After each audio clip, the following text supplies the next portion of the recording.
We are back on a 49ers round check, and my guest has returned. For quite some time, we got Niner Gang Podcast, Dion. It's great to see you back. And my boy, David McNiner, the McNiner that matters.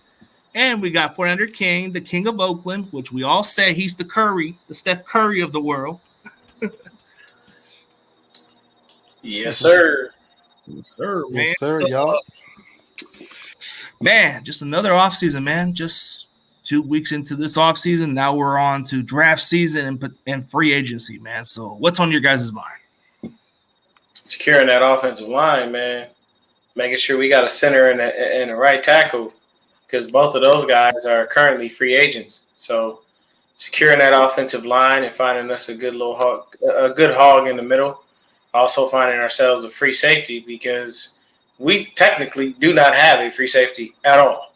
All of them are free agents. Tarvarius Moore, Gipp, Mooney, anybody that was a free safety is pretty much out there on the market to do what they want to do. Hopefully we can bring Gipp back in for the low, see if we could get him. But that's what's on my mind. What about you, King? As far as safeties go, man, I wouldn't mind. It might be a small chance to get him here. Von Bell, don't give up no touchdowns for the Bengals.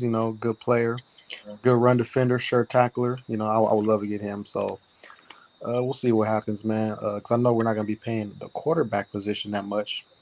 Because we don't got no big contract, got rookie deals.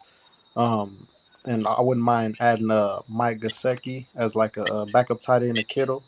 He got a lot of skills. I think he was a little lost in the Dolphins offense because that prioritized, the speedy outside receivers and, all the running backs, all the former 49er running backs for that matter. But, yeah, man, if we can get some depth on those and, of course, in the trenches, you got to get great inside the middle because, the pocket can be pushed back on the quarterback. And I don't want, Lance and Purdy to get a little, heavy feet. You want them to be comfortable in the pocket. So, those are probably the needs right there. Oh, absolutely, man. Like, we need another number 2 tight end to complement Kittle. So that would be something we definitely need to address. That's probably one of the most underrated needs that we've been avoiding the last couple of years. Besides Kittle, you don't have that other tight end to step in. Like Ross Dwelly, for example, I don't know why he doesn't get enough snaps. He doesn't seem like as bad as everybody says he is, but he's losing snaps to guys like Charlie Warner and other guys, so we need to step up that position a little bit. But, David, what's on your mind, bro? Well, you're talking tight end. Austin Hooper's a free agent, Ooh. He's better than anything we've had on the roster lately, other than Kittle, of course. Yeah. But when it comes to right tackle, center, look at our cap space. Currently, it's not great. Can they rework a deal and make more? Yeah, they probably could. Extending Bosa would actually reduce his cap hit on next year. But are they going to get that done soon enough to matter? Normally they extend our guys. It's like what, July, August? So that will be So if they extend him soon and reduces his cap hit next year, it gives us more money to spend in free agency. Absolutely. And right tackle, there's a few veteran options out there. I am firmly believing that we're not going to go that route. I'm honestly thinking that he's either on the roster already or it could be Mikovits. I always chop that guy's name up, but it could be his, or we could have drafted Zakel to be the replacement at right tackle. Either way, I do believe we have an in-house replacement for him. But center's kind of a big concern for me. So Jake Brendel led the league in something, guys. Holding? Does anyone want to take a guess? Illegal downfield. Penalties. Yeah. He led the league in all centers in penalties with 12 penalties. But according to he did have an above average pass block grade, and I think an average run block grade, but he led the league in penalties at the center position. Yeah, but according to Pro So Football, his pass blocking was third best, which I don't see why. It's overrated. whenever he was pass blocking, he was doubling someone. So it's kind of like, that it is overrated. Yeah, it's inflated Yeah. because the Eagles dominated them that game. So it's like, I mean, center, there are options out there at center. Some are kind of spendy, some kind of aren't. I'm still eyeballing that guy that started with the Ravens for a few years and was with the Panthers last year. He got 680 snaps in. Bradley Bozeman. I'm still eyeballing him, because he's going to be an upgrade over Brendel. So when it comes to safety, let's bring Gibson back. I mean, I hope the guy doesn't retire and comes back. I would love to have him for one more year. And then let's draft a guy in the third round. I mean, we don't have any free safeties. So let's draft a couple, get some young talent in that can be developed by our shiny new defensive coordinator. And I am so glad to have that guy. He's so good. oh, dude. And let's see what happens. Maybe get another corner or two. Hey, you never know. Steve Wilkes could make a Ambry Thomas sighting happen. Yeah, great coaching matters. And speaking of free agency, man, this is a player that I'm hoping that we can get, but I don't know if he'll cost much by the cap space, but he's not a very talked about name, so that's a good thing. So Kansas City's D-line, man, Colin Saunders, bro. This guy is a good run stopper. Like, if you guys thought missing DJ Jones was a big blow, bro, this is like getting DJ Jones back on the field. This guy can eat the run. This guy can pressure the quarterback in the Super Bowl. If you guys watched the Super Bowl in that game, he got to the quarterback, forced a fumble. Doesn't that kind of remind you of somebody? DJ Jones, bro. I'll tell you this. There is a guy that is going to be a free agent, if I'm not mistaken, from Arizona. Love to have the kid, Zach Allen. That kid right there, and he was just sitting there listening and being trained by J.J. Watt. I'm telling you right now, that kid would be perfect, man, because he's definitely going to be a problem. So I would definitely look into him and see exactly what happened and go from there. But Zach Allen, believe me, healthy, ready to go, that kid's going to definitely be a problem. So he could be a guy we could look at DT as well. Because basically you just have to have somebody beside Armstead that's going to give enough push when it comes to the run. We can swap Kevin Givens in whenever they're passing downs and try to make sure that we rotate. But, that kid, Zach Allen, I like him. I like him a lot. Dude, his upsides is pretty solid, bro. Like, I think he had a solid season. I think he had like 6 sacks or something like that. Yeah, he wasn't doing too bad.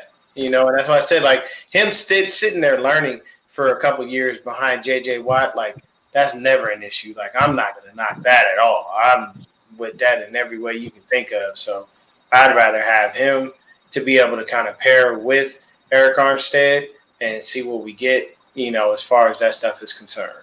And we can go from there, and hope these dudes make things happen. Yeah, and then not signing Javon Kittle, not giving him a 5th-year option, man. That tells me that we're telling him to step his game up, and maybe just signing a guy like Colin Sanders can push him out of the lineup. Well, I have no idea. And see, the thing with me about the 5th-year option is you give the 5th-year option to somebody who's earned it. Fortunately, he has not. I will continue to say this. I will never waver. You have all talent in the damn world. You ain't on the field to show it. Don't mean shit. It truthfully does not. Because, I was hanging out with Breezy on his show earlier, and basically he was saying that, he was just asking how people felt about it. My number one thing is with Kinlaw, when we drafted him to replace DeForest Buckner, it didn't make sense.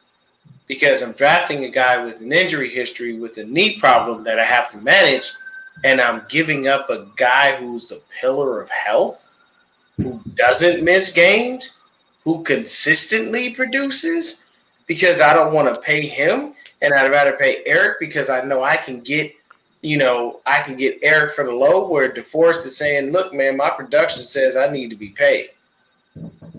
Like, at least if you go away from him, replace him with somebody you know is going to be able to produce. They went the other route, which the Niners, unfortunately, have done for years on end since what's going on, Tommy?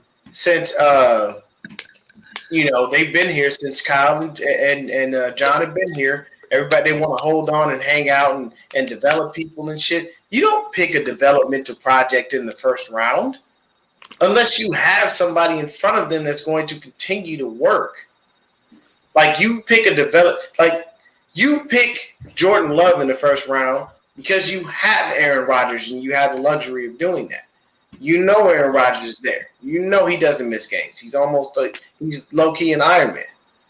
But you don't pick Javon Kinlaw when you've given away DeForest Buckner.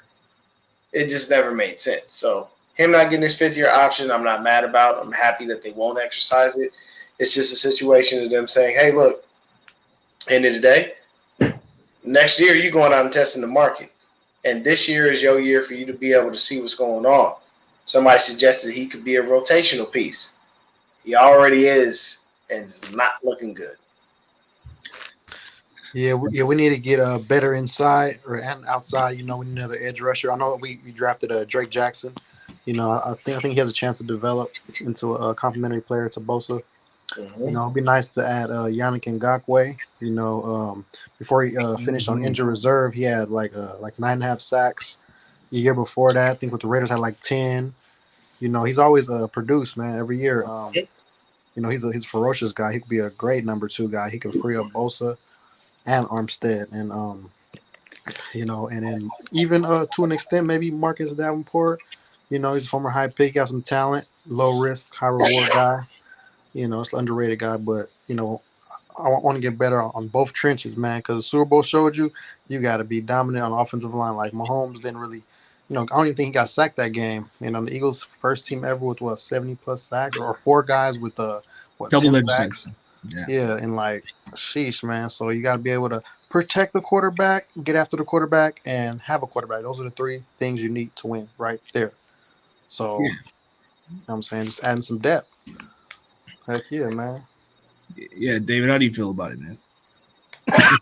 I would actually like to see us, like this last offseason, we went edge heavy. We had a few guys for the interior, but we went straight up edge heavy. And, playing the run like we do, it only makes sense to move Armstead out to the edge to play the run. And to getting like right now we have Kinlaw, who you cannot rely on. Let's face it.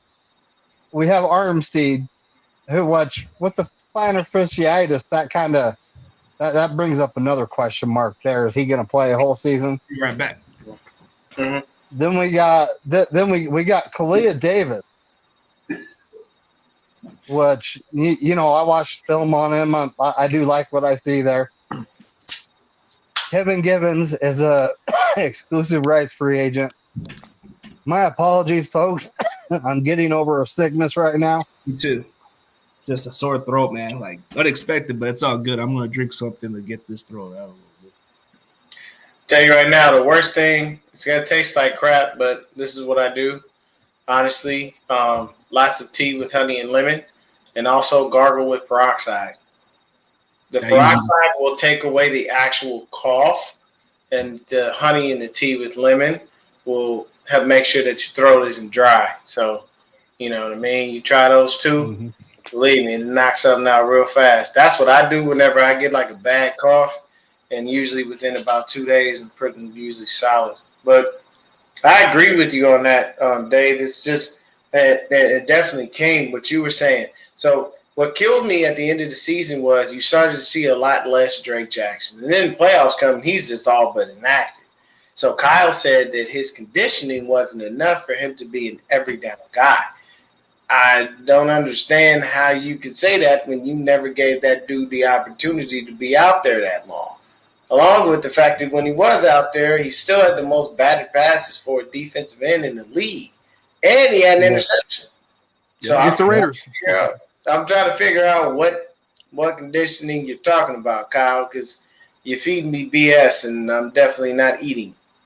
So for me, honestly, I don't think we need to draft another edge. We don't need to get another guy. I mean, if you can get Yannick Ngakoue for a good price, cool.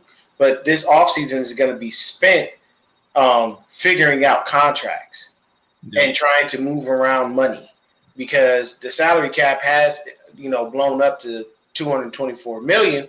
But in that same vein, we've got players that are taking serious cap hits. I believe Trent's cap skyrockets upwards. So does Debo's. I think Eric starts to get a little bit high. Plus, we still paying bum-ass D Ford and I think Weston Richburg.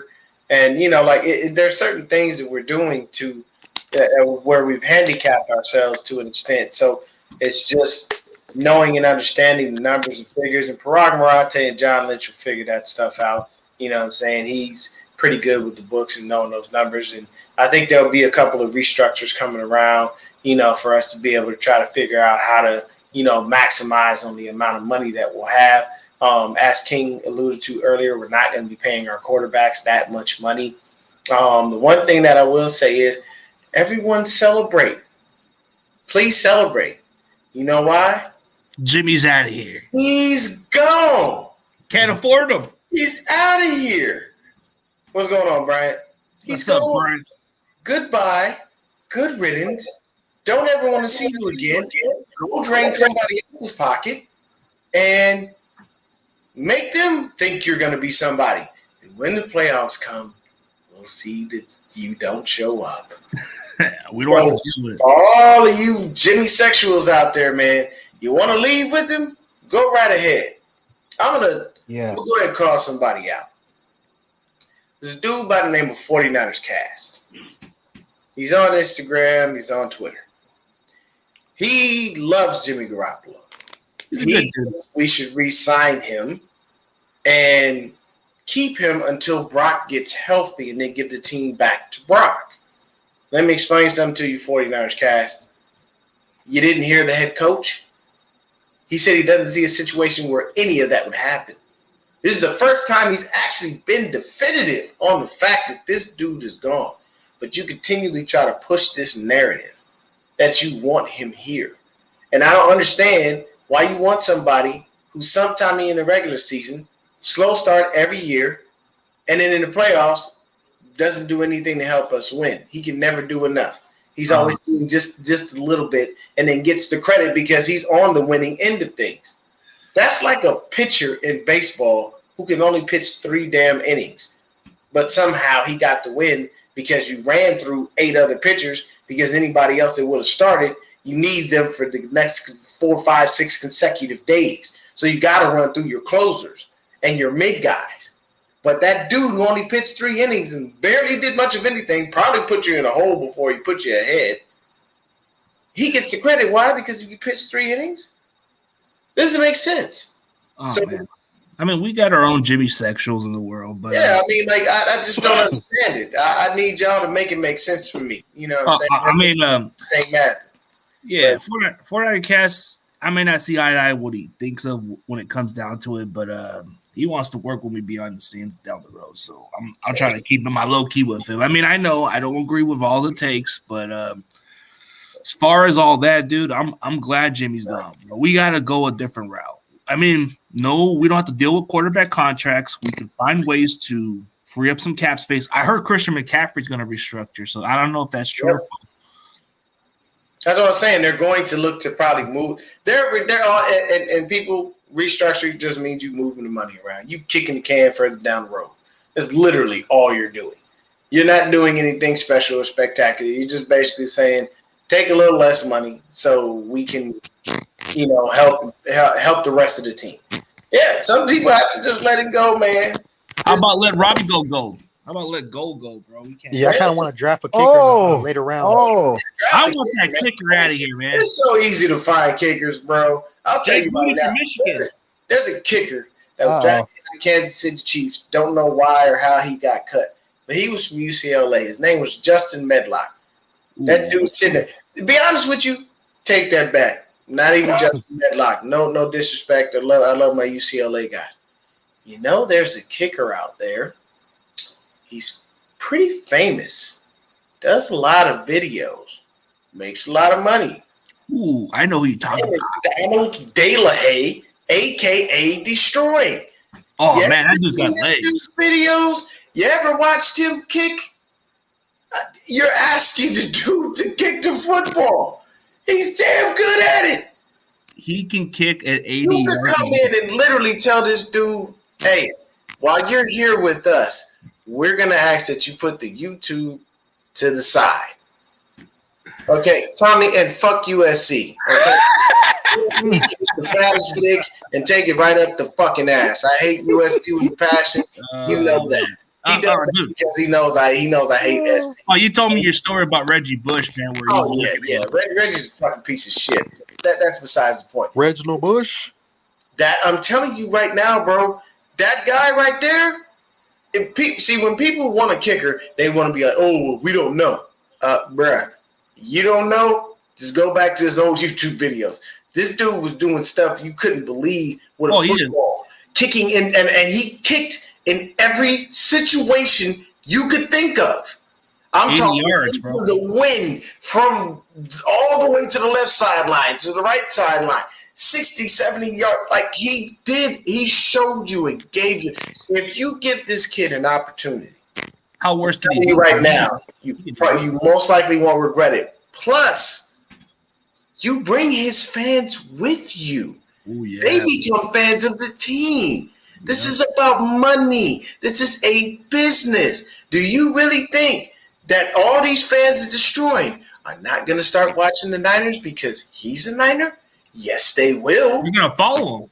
They're going to follow him wherever he goes. One last thing before I kick it down to you, King, to see what your thoughts on this situation. Rudy from Michigan. Lynch is hot garbage. How do you get benched in the NFL, USFL, and the XFL? You're trash. You need, bro. I watched the XFL this weekend. The reason I'm watching the XFL really quick, I need to see if there's a right tackle there that we might be able to snatch up. These dudes are only playing because they want to get back into the NFL. This is literally the only reason. So, you watch the XFL, you look at the talent.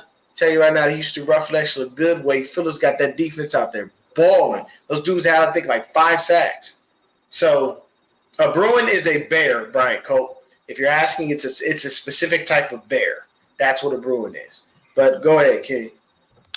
Yeah, as far as a kicker, man, it's so important, man, because the Raiders were a Bay Area rivalry, and I was kind of jealous, man. He had Sebastian Janikowski. That guy can make 64-yard field goals.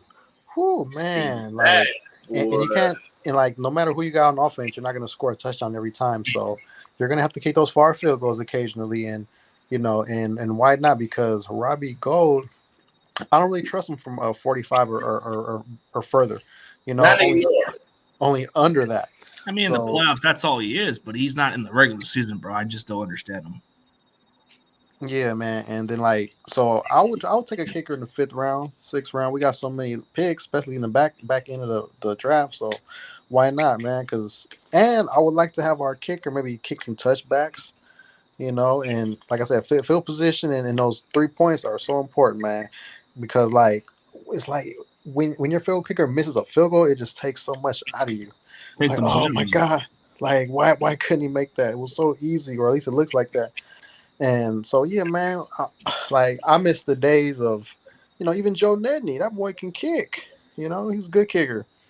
And, growing up watching Morton Anderson and Gary Anderson, Jason Elam for the Broncos, guys, booting stuff right there. And that's what we really need. So, like I said, late round flyer on all of them. And as far as centers go, in the draft, I will go 3rd round John Michael Schmitz. You know what I'm saying? Impressed at the Senior Bowl, man. He got quick feet, strong, good in pass pro, athletic. He can fit the zone scheme. So, hey, that's what I will pick, y'all. Hey, happy birthday to you, Daniel Berry Sports Highlights. Happy birthday, man. It's good to know, man. It's good to know that everybody has their birthdays, but everybody's saying, I think kickers is mostly important, bro, because Robbie Gold, bro, he's been around for so long. At some point, he's going to retire. So it's like, what is he, like 41 or 42? Yeah, but I mean, like the thing is, for me, the reason that I say draft a kicker or pick up someone new, because it's a situation where you want a young, fresh leg out there. You know, like I kid you not, I envy Cincinnati. Their kicker got stupid swag, like dumb swag. This dude is amazing. So for me, oh yeah, bro, that dude is awesome. I mean, there's a lot of good kickers in the league, but there's some that are available that haven't got a chance. Like they haven't even got an opportunity to get a chance to be out there. Like there's a lot of them that have been cut because of certain kick situations, but you give other kickers who've been there for so long. Like, for example, the Colts gave Van Vinatieri so many years. At some point you had to cut your ties. And Packers, how long had you put up with Mason Crosby? I mean, come on. damn, man. Heck yeah. That's what I'm saying. Them kickers are so important. Jeez, Very much so. Because their longevity is Hey. easy to be able to have because, I mean, They're not getting hit. all they're doing is they don't even get hit. They're just kicking the ball. They're fresh. You know what I'm Hey, saying? you remember that Raider game, right? We had it won in the fourth quarter. And then he missed it. That's what I'm saying. Like when a field kicker misses a field goal, it takes so much out of you. It's like, then we drove, down the field. We thought we had at least 3 points. We got to get points on the board. You can't put up zeros. You'll lose. We almost lost because of Robbie Gold against the Raiders. Oh, never heard the end of it. So, yeah, man, it's crazy. I mean, it is what it is with these kickers, but everybody says when Robbie Gold's in the playoffs, he doesn't miss kicks. But at this point, bro, when you need a 41-yard kick from this guy, he misses it against the Raiders. That should have been game over. Yeah, and he freaking missed that. Jeez, I was scared. I was spooked, but we got it together in the, overtime and all that. Brandon IU played huge, showed why he's the number one receiver. So, like I said, y'all, back end of the draft, we got so many picks. We're gonna have to just pick a kicker, man. Pick the best soccer player or something, man. Just anybody, anybody can kick distance. There's this Michigan kicker I've heard about, Jake Moody. He's got a good leg. Okay. I mean, I'd like, for me, look, bro, a kicker is a kicker, but you got to find a dude that's got a good leg, who got some consistency to his name, and is able to work things out. If you have that dude, I'll tell you that I don't know the kicker from Cincinnati's name. That kid got stupid swag. I ain't never seen a kid that just walks out. He doesn't give a shit how many times you call timeout or what you do to him. He just goes out there, kicks field goal, walks off field like he's that. Chill. He's super chill. And you find somebody like with that kind of calm to them when they're going out to kick, it's easy. Because you don't have anybody coming screaming off the edge and that person's panicking. He's like, bro, just hike the fucking ball so I can kick this field goal and go home. Easy. Heck yeah, man, because there's going to be a time, and if your quarterback gets sacked, and then you'll be like, oh, man, we got to kick a 55-yarder. We don't have a kicker. That's why you got to have a distance leg kicker. Because your quarterback is going to get sacked. Hey, according to the NFL scouts, it's a deep class for kickers, too. So there's plenty of opportunity there. There you go. And Brian said they need to move Tabor Pepper to center and run everyone in shotgun formation. Hold on, shotgun like 7-8 yards back. Like that's what I'm saying. So he doesn't have a 7-step drop. He just hikes, catches the ball, and then goes. I'm sorry, I don't think Tabor Pepper is going to be that dude, but okay. I like him as a long snapper, but definitely not as a long-term solution. That's how you know Brian Copa's too high on special teams, bro. This guy's on the Kool-Aid, bro. He drinks that Kool-Aid. He's gonna have a show called The Kicker Show. Right? Yeah. I mean, I know he's gonna have a draft crush with the kickers, man. So Jake Moody's gonna be his boy, man. I bet you Jake Moody's gonna be the guy. Go check out some highlights, Brian Cope. You're gonna like that Michigan kicker, man. That boy got a leg, bro. Like he can kick a 60-yarder, bro. From what I saw, his longest field goal, I believe, is 60 yards. Nice. The guy from Ohio State didn't kick a lot. he didn't kick as far, but I think he's consistent. But I haven't seen his long range. But I've seen the one with the long leg. From what I saw, was the Michigan kicker. Got it. Yeah. Yeah, the best kicker. What were you saying? Also, the best kicker in his draft pool is a guy named Harrison Mevis from Missouri, named Burger King Outstanding Athlete. Yep, Mevis. I think of Beavis Butthead instantaneously. And then there's this kicker with the last name named Ruggles, but I don't know if he can kick long. Ruggles from Ohio State. Wuggles? Yeah, Ruggles. It's weird. Ruggles? See, now that makes me think of Harry Potter with what they call somebody a muggle when they're like a half breed, not full, whatever, they're half human shit. Just all movie references. Remember last year's draft, they had this kicker named Cameron Dicker from Texas. But and his one of the Chargers content creators. Yeah. But hey, that's the most gangster name out there in the world, bro. That's hard as hell. Oh, like, what's your name? Cameron Dicker. That's a porno name, bro. That's what that is, man. No, he should be more star with that name. That's exactly what that is. Dude, one of the Chargers content creators has like a thing called like a show called the Kicker the Dicker or something. Wow. Kicker the Dicker. Oh yeah, Mevis. They called him the thicker kicker. He's 5'11", 235 pounds. So yeah. At that height, 235, you a big boy. So that's a poor man. Then that means poor man Sebastian Janikowski right there. Well, that means that you shouldn't be shying away from no damn tackles that damn big. Yeah, hit somebody. Somebody, you should be putting the hurt on them.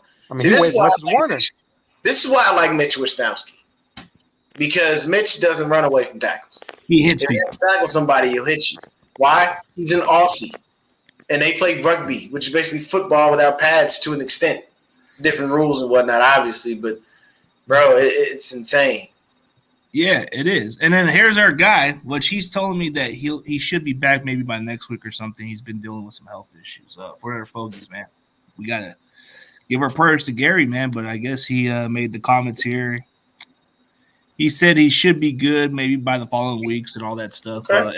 As far as Moses, he's been dealing with some shit. So it's like, I have to like give him some time. And, a lot of guys have been dealing with stuff. But like they say, the show goes on either way, man. But so we're talking kickers, man. I don't know. Does Robbie Gold, does he become the Golds of Fools or something? Yeah, he's a fool's gold. He's a fool's gold, man. Don't bring him back. Get some young blood. I think it's time to move on. It was nice. It was a good run. Appreciate what you did for us. But honestly, I feel like you got to move on, man. You can't just keep, hoping that this dude does something because it's just not going to work. At some point you have to understand when it's time to let go. Just like it's time, for all these people that love Jimmy, it's time to let go.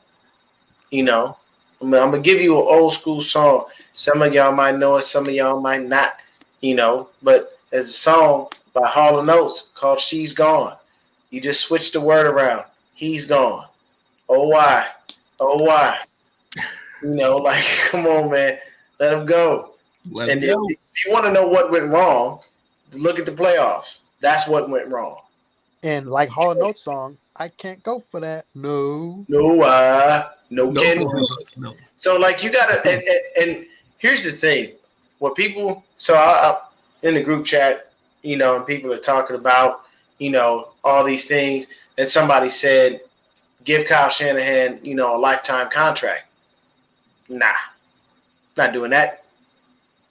Bring me a Super Bowl and we'll talk. But I still don't think I'm going to give you a lifetime contract after one. You know what I'm saying? Not all of that, because you yourself have to. Hey, what's going on, Jared? No, he said we got Punk. Bring the old school show with Ashton Kutcher. But that's here's the thing. Do I believe that Shanahan is a great play caller? Yes. Do I believe that he does things that other head coaches can't do and he's innovative? Yes. But is he worth a lifetime contract? No. The reason being, We've had 3 times to go to the playoffs. We've never won a Super Bowl. We've had 2 NFC championships, 1 Super Bowl appearance. I understand certain circumstances in this last NFC championship were something he could not control. But at the end of the day, till you bring me a Super Bowl, bro, don't come asking me for no more money or any more contracts. Plus, he already got an extension. We literally extended him. I think he's here for the next. I think he's still 2025, here. Right? 2025. So I'm not worried about that, man. That man's here. He ain't going nowhere. And for the people that do think he's going somewhere or possibly are upset and want him gone, you're going to have to deal with it for the next couple of years because he ain't going nowhere. I think his contract will go on because knowing how he is, dude, knowing how him and Jed go good on the relationship, there's possibility. As long as Shanahan keeps us in the playoffs, as long as he keeps us contending through the conference, I don't see no other way he's going anywhere. And that's the thing. I don't mind the consistency.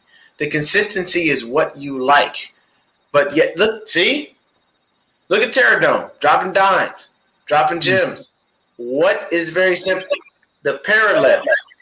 Kyle, Jimmy, Andy Reid, Donovan McNabb. You can never get over the hump. The only difference is Andy Reid had more success with McNabb than Kyle had with Jimmy. Because McNabb was a relatively healthy QB. And he was a winner. He was a winner. He was never looking down. But the you know what I'm saying, the analogy is still spot on. Or should I say the example is still spot on. It's exactly how you look at it. And while I would love to be able to, you know, stick with somebody and move forward with them, it's just not enough. I need you to be able to finally hit the home run, Kyle. You need to do what Steve Young did. You need to get the monkey off your back. Because the monkey on Steve's back was the fact that he had 2 Super Bowl rings that he had no part in. But once again, you ever hear Steve talk about any of those? Nope. He only talks about the one he won because he did it. And that's what I'm saying, man. It's hard. I need Kyle to be able to find a way to get over that hump. And if y'all watch that press conference, he got a little snarky. He was upset that people kind of basically low-key was blaming him and just saying he was bad luck. And he named all the injuries so this is my fault because Jimmy's dumbass got outside the pocket and took off. Now, of course, this is not his words. You're reading it out of the head. Paraphrasing. But it's my fault. Jimmy decided to think he could run outside the pocket, get his ankle broke. It's my fault to trade. Yes, this is your fault that Trey Lance ran up that gut because you gave him the option and you wouldn't let the man throw. I'm sorry. Nobody can tell me different. At the end of the day, it's really weird how Jimmy G comes in the game and you want to start throwing the ball. How Brock Purdy comes in the game, you want to start throwing the ball. When Trey Lance comes in the game, it's run. Yes, that is your fault, Kyle. So, yes, you should have taken blame for that. Either way, he's got to find a way to get over that hump. If he does not, Kyle's going to go down as one of those coaches who's good but not great. Kind of like in the Marty Schottenheimer categories, but North Turner. But when you look at the way how Kyle does, bro, it's been eluding him with a quarterback. You know, he hasn't had a quarterback to win a Super Bowl. He had a chance with Jimmy, and it just never worked out. And he thought he hit. Yeah, I blame. Here's the thing. Here's the reason that I blame Kyle for that.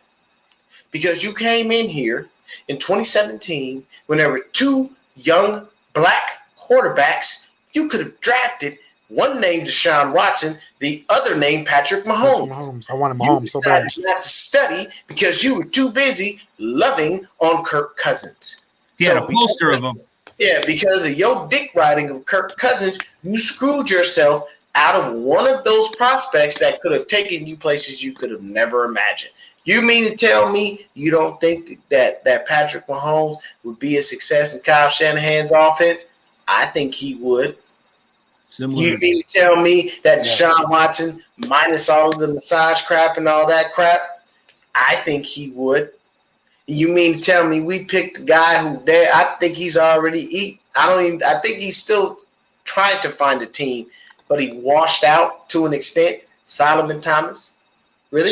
Yeah, we went with a draft softy bust, Solomon Thomas. And But then, and the sad part was the scouts were telling them. The scouts told them, "Don't draft him. He's not gonna fit what you're trying to do." overhype. Yep. And Like what did everyone? He's What local they do? Stanford. That's Oh why. no, we he went to Stanford. He's good. he's John, smart. John, while we appreciate what you did on the field, you were otherworldly. You did great. We love what you did in Tampa Bay. We love what you did in Denver. Maybe them hits to the head and all those hits you doled out gave you a little bit of a problem because you should not have drafted Solomon Thomas, and you knew that shit. He did nothing for us. He was barely like a rotational player, but this time Kyle has no excuses, man. Like you went all in. You went all in for Trey Lance, bro. That's showing me some balls right there, some guts. Before that, he wouldn't go there. Like maybe the time when he did with Reuben Foster, that was hitting deep, but going all in for a first round pick, I thought that was gutsy, good on his part. But the problem was he treated him like a freaking running back. Yeah, he should have been doing quarterback draws, man. You know what I'm saying? Because I think Trey Lance is actually a better runner when he just kind of runs on his own compared to drawing up plays because, he's not as, like, shaky. You know what I'm saying? He's not, like, worried about a hit. He's more like going on his, just his own skill set. So, like I said, hopefully Kyle can learn from that. Don't run him like that. Don't treat him like he's Robert Griffin III of the West Coast. We don't need none of that. Trey Lance, he got arm talent. He got athleticism, but he just got to go through his progression. That's what he got to work on. Going through his reads, having a pocket presence, throwing receivers open. Because he got it all in the 6'4", 235. He got damn near Josh Allen type of physique, throwing talent. So, dude, according to what I heard, dude, like he was working throughout the offseason, like 20 straight months throwing the ball, bro. Mm-hmm. That's what led the issue there. So maybe it won't be a problem now.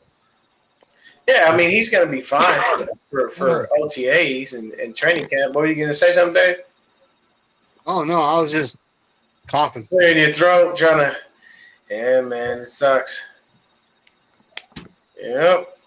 What Terry Dome say they called me for season tickets before the draft. I told them if you draft Deshaun Watson, yeah, man, it only makes sense for you to be able to spend your money wisely and draft a dude that's a surefire thing.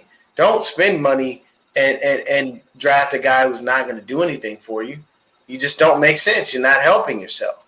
It's just better for you to be able to say, hey, this is the guy I want. He's going to be able to take me where I need to go. And I know that, rather than continuing to bank on a dude that you don't have any real faith in. Brian Hoyer had us set a record for what?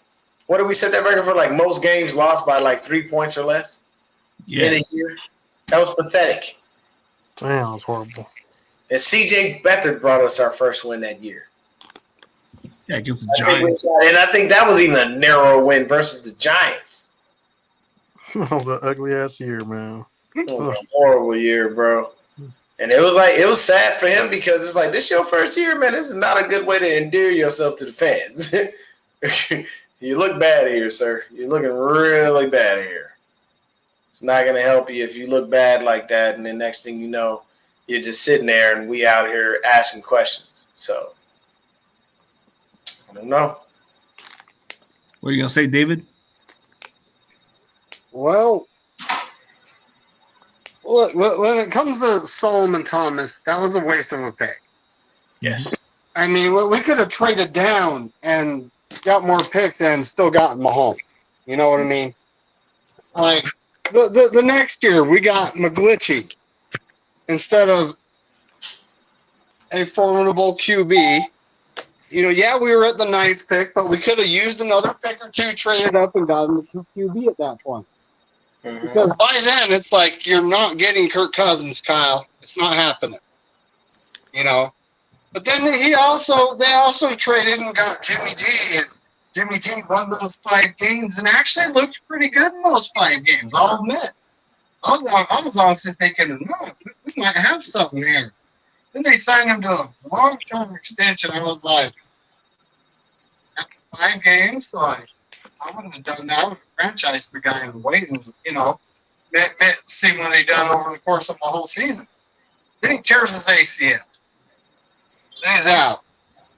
And we got C.J. Beathard and Nick Mullen, carrying us to a bunch of losses, which equated to getting Nick Bosa. So I don't know if I can complain about the 2018 season because it equaled Nick Bosa. And Yeah. Debo But then Samuel. here comes 2019. We go to the Super Bowl. We're up on the Chiefs. I'm thinking we got something going on here, and then it's like we couldn't do anything. It's like, was it a combination of Kyle taking his foot off the gas and Jimmy G not being able to do much against a good football team? Yes, it 100% was. That throw that Jimmy missed to Emmanuel Sanders in the end zone.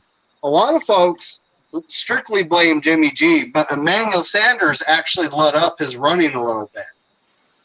So that there's a little more at fault than just Jimmy G. And no, I am far from a Jimmy G lover. I am glad to see him go.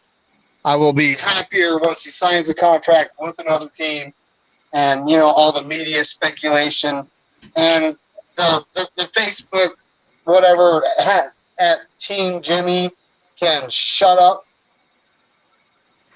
I've seen some posts where they're like, "We're working on bringing it back." It's like, no, that's Too much happening. money. Now they're thinking, oh, we can get Derek Carr now. Oh my The only God. person that thinks that we're No. bringing him back is Chris Broussard from First Things First.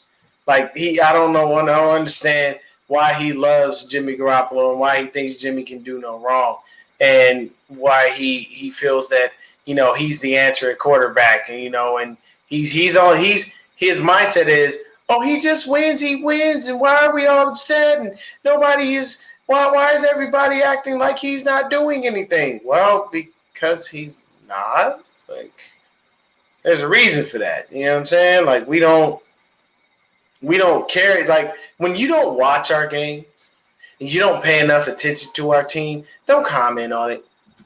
Because we're 9 times out of 10, we're not going to agree with you. Yeah. Because we know that you have 22.8 points a game with Jimmy G at QB.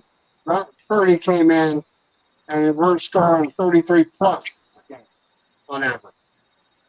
Well, I mean, if that doesn't say enough right there, the guy was limited. He was average. He was limited. He couldn't throw to the sideline. His deep ball was so slow that the guy couldn't, that the wide receiver couldn't have anyone within 30 yards of him for him to actually throw it. So when it comes down to it, we're better off moving forward with Trey Lance and Brock. I was going to call him Brock Purdy, but might as well Brock Purdy. Dude. Better off moving forward with that. Throughout Speaking the previous, of, so his surgery is on the 22nd. That's 2 days away, right? Yeah, for that elbow, for that UC, like before they had the option for Tommy John's, but before then, dude, everybody was talking about we don't win games without Jimmy, but Brock Purdy actually won. He won a lot of the games. He won 7 games, including. So he was 7-1. 7-1 as a starter. Okay, Beathard and Mullins and Hoyer were trash. So maybe that was a bad argument. Trey Lance, it was 2-2. He was getting started, so it was kind of hard to judge him. Yeah. And I don't like how the fans are over-judging this Trey Lance, bro. Like, how many games does he need to prove? He's only played 4 games, and the injury was unfortunate. The injury was very unfortunate. It's like Trey Lance needs playing time, man. He needs reps.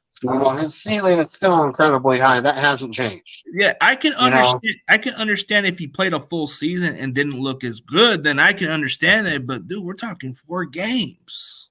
Like, anyway, back to what I was talking about. So on the 22nd is when they open up his elbow.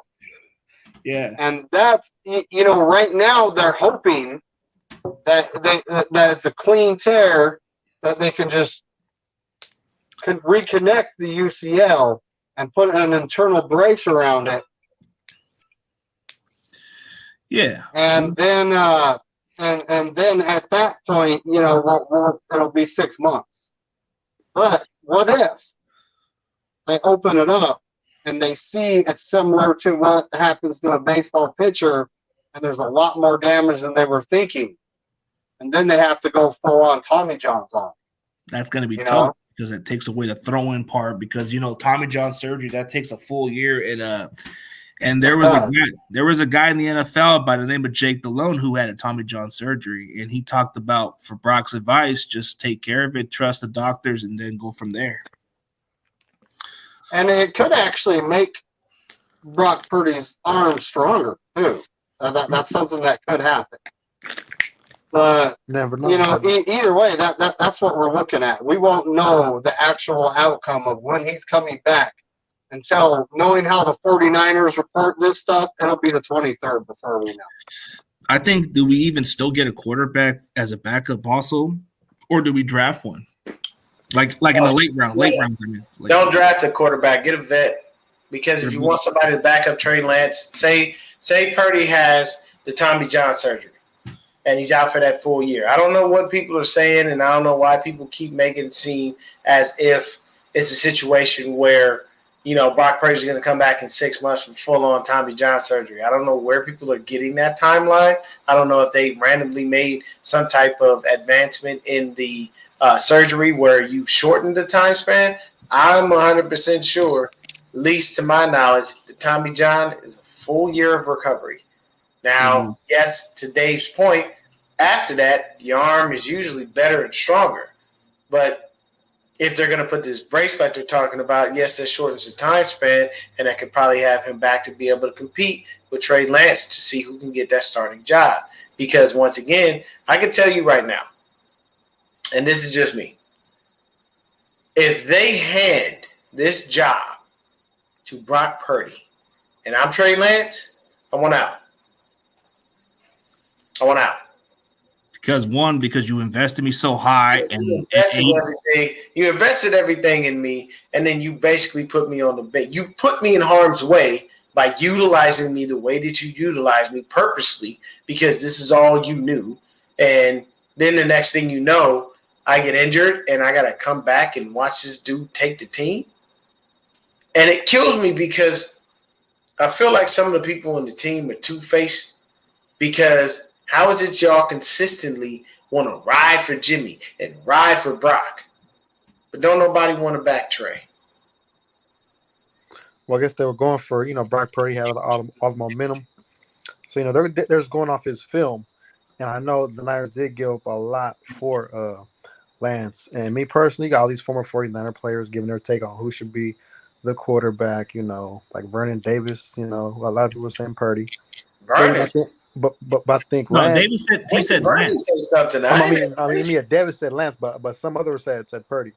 But Lance got to be the guy, in my opinion. I want them to compete, and it's going to be difficult for them to compete for the number one spot because of the injury, to Purdy. But I think Lance got to be that dude, man, because he has all the talent in the world. Yeah, Davis was high on Lance more, but the one that you're talking about who's very high on Purdy is Jeff Garcia. Yeah. Well, I'm sorry. Jeff Garcia and Joe Montana are idiots. Because actually, Joe Montana wants Jimmy back. He wants Jimmy. I love Joe Montana. I truthfully do.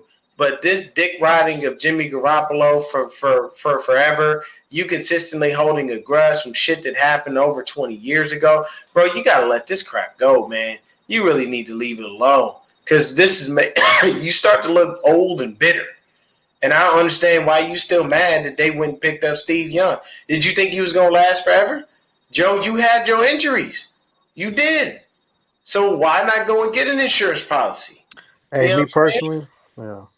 And to answer your question, Corey, I feel like they should not exercise his fifth-year option. Let that man play out his contract so we don't have to pay another dude sitting on his ass not doing nothing for the team, and move on with life. It's nice knowing you, but they drafted a guy. It didn't make sense to draft because he was not going to be healthy. We all knew that. The 49ers knew that. So if that's the case, then why on God's green earth would you sit up there and invest in a guy that you knew was never going to be available? It was dumb. Play. Your best ability is availability. Exactly. It's that simple. Yeah, I mean, Joe Montana just looks like a drunk, bitter man. Like, you know how a wife divorces him and then he just leaves like miserably. You know how that one guy feels like once he doesn't have that wife anymore, and then he looks at the next person that took over. He has bitter feelings towards that person. You ever seen that one show where you had, like, what is it, 2.5 Men, this guy named Alan? He always had the bitter life, and he got screwed over not once but twice. And his brother has the luxury. Like, let's say he's Steve Young, right? He becomes the replacement, becomes the better person, and that just kills him, right? It kills him mentally. Yeah, and see, I'm not saying I don't appreciate Joe for the time that he spent here for the 4 Super Bowl rings. I appreciate all that, but I'm sorry, your opinion to me, and this is just me and my own opinion. I'm not saying this is anyone else's. You don't like black quarterbacks. You don't. Because when Cap was playing, you wanted Blaine Gabbert to start. What has Blaine Gabbert done in this league to earn Joe Montana's respect? The Blaine train.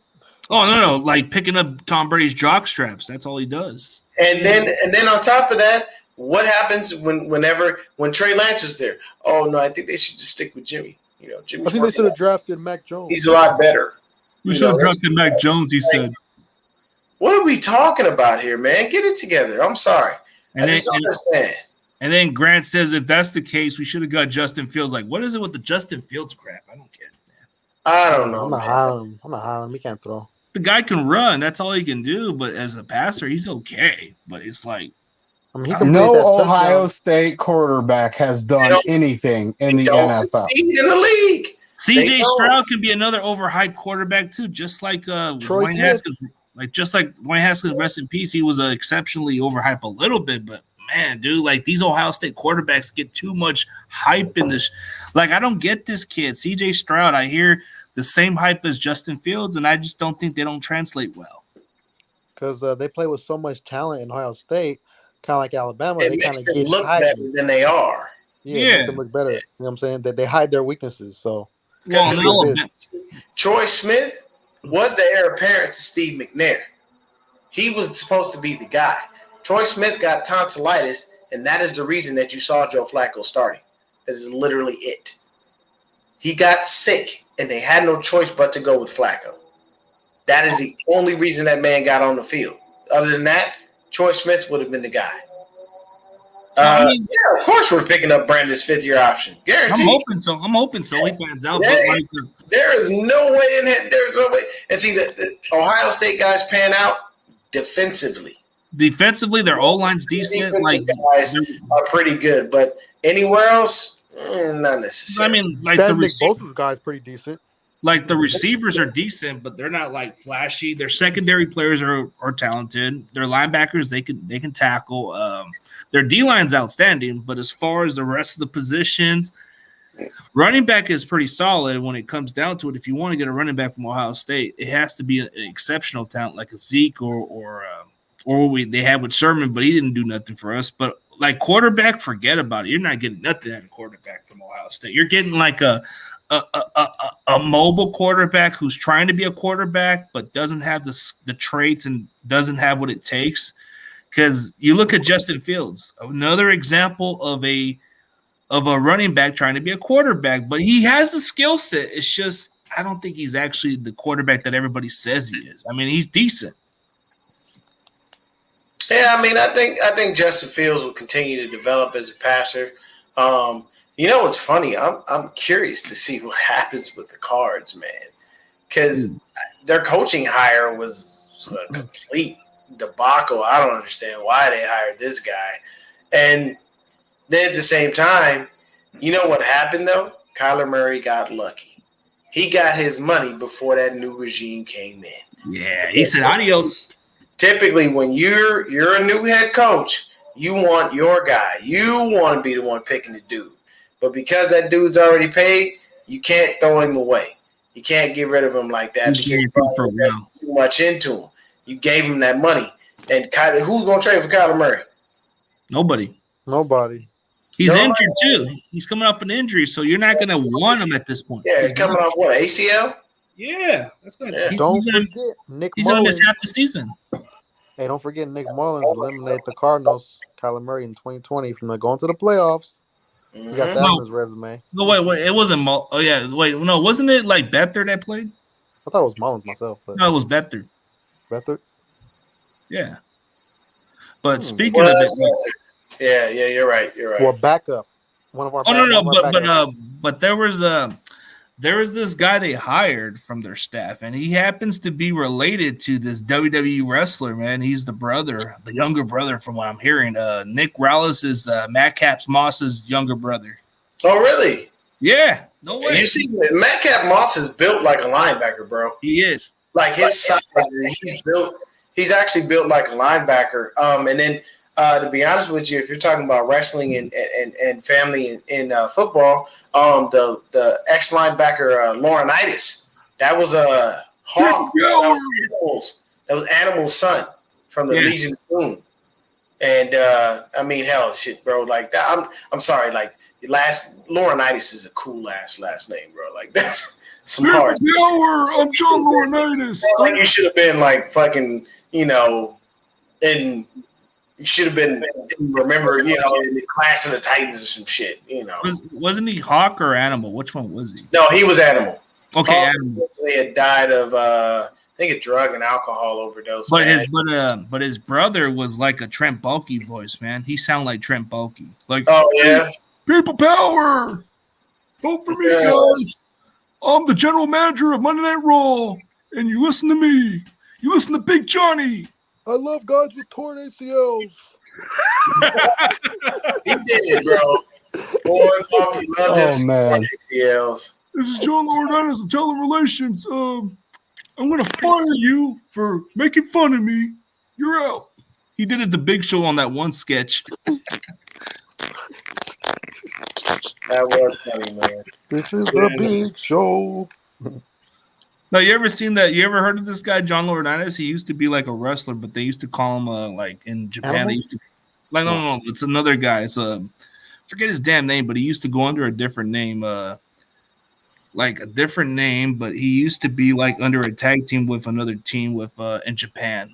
He used to be with that one dude, that one big guy that was like really good, but he died of throat cancer. But he was really like outstanding wrestler. Oh wow. No, but he was a big wrestler from Oklahoma, but he was like a D tackle, but made the transition and became a very good forget his damn name, but he was a tag team wrestler with John Laurinaitis. They used to be called something called oh yeah, Crazy Juice with the comment. Oh, what a rush. What a rush. Yep. Those were the days, man. Yeah, those were the days when wrestling. Oh, Steve Williams, Dr. Death. There you go. Dr. Death, yeah. They used to be a tag team together with him and Laurinaitis. But I forget John Laurinaitis' ring name. He used to go under a different name. But everybody, wait, Johnny Ace. There you go, Johnny Ace. Uh-huh. That was him. But anyways, the first family in wrestling is the Von Erich family. Felt Von so Erich. bad, dudes, bro. They the just Hart family. well, no, the Hart family is the most successful. Like those dudes, you consistently putting out talent. I think Natalia's still wrestling just based off of that. But I mean, she does have actual talent. She is good. So it's crazy, man. Hart family is probably like one of the most successful ones. Stu Hart at Dungeon. Yeah, but the Von Erichs were the most interesting and tragedy stories of them all because they were very gifted. Like David, or the one that was originally like their top guy, he died. Yeah, David. Yeah, and he unfortunately had passed. Like somewhere in Japan, I believe. And then Kerry Von Erich was the most talented out of all of them, but he lost the tip of his foot. And then, like he was. No, you never heard of that one? He got in a motorcycle accident. I had to watch Dark Side of the Ring.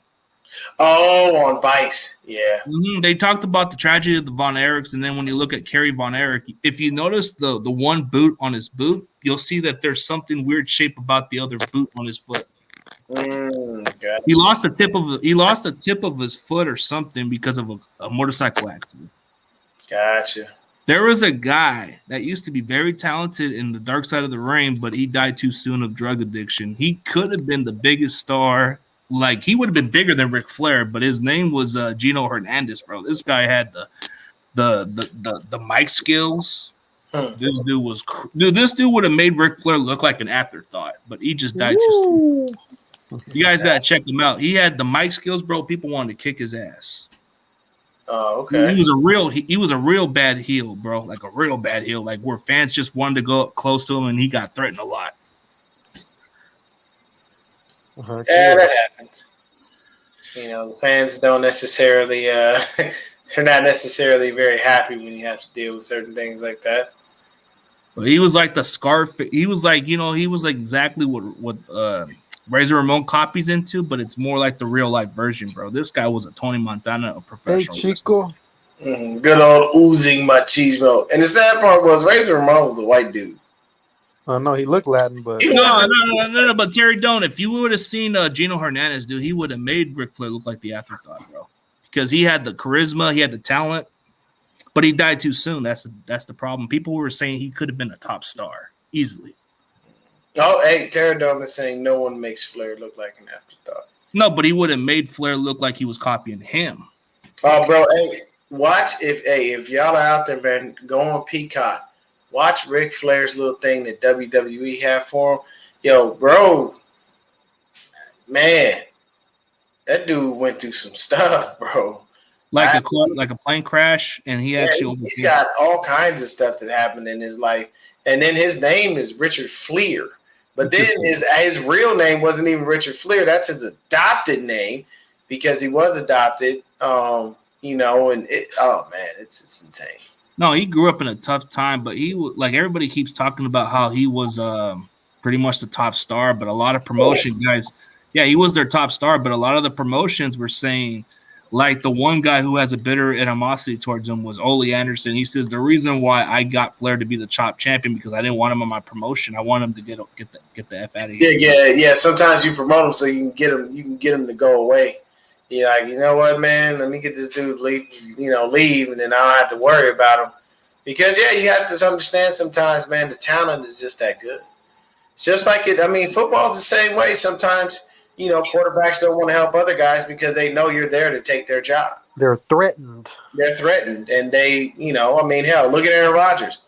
He acted like a little girl when they drafted Jordan Love. Did you really need to do that, Aaron? You know why? Because Brett Favre did it to him. A threat to you.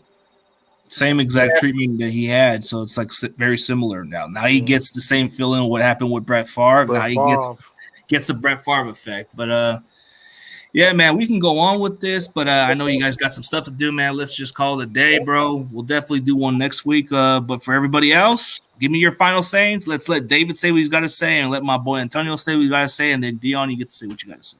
Cool. All right, David, you're next. It's time to destroy this off season, buddy. I mean, we're going to be bargain shopping. It's what we do. Hopefully they sign Bosa sooner than later, figure out our cap space situation, and go after someone like Davenport, Yannick Ngakwe. I did not say that right, did I? Yeah, my two guys. Ngakwe. I actually like for a 1-year contract, there's a guy on the Saints, David it's Onimata. Oh, yeah. I would like to have him for a year, but we'll see what happens. Yeah. Okay. All right. Heck yeah, man.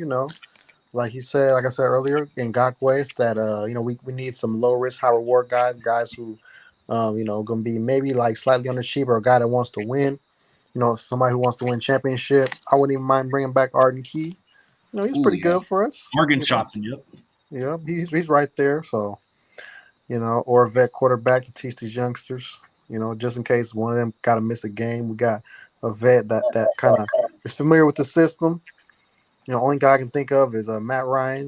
He might want to. I know he's not the Matt Ryan that he was, but he could be a little mentor to these guys.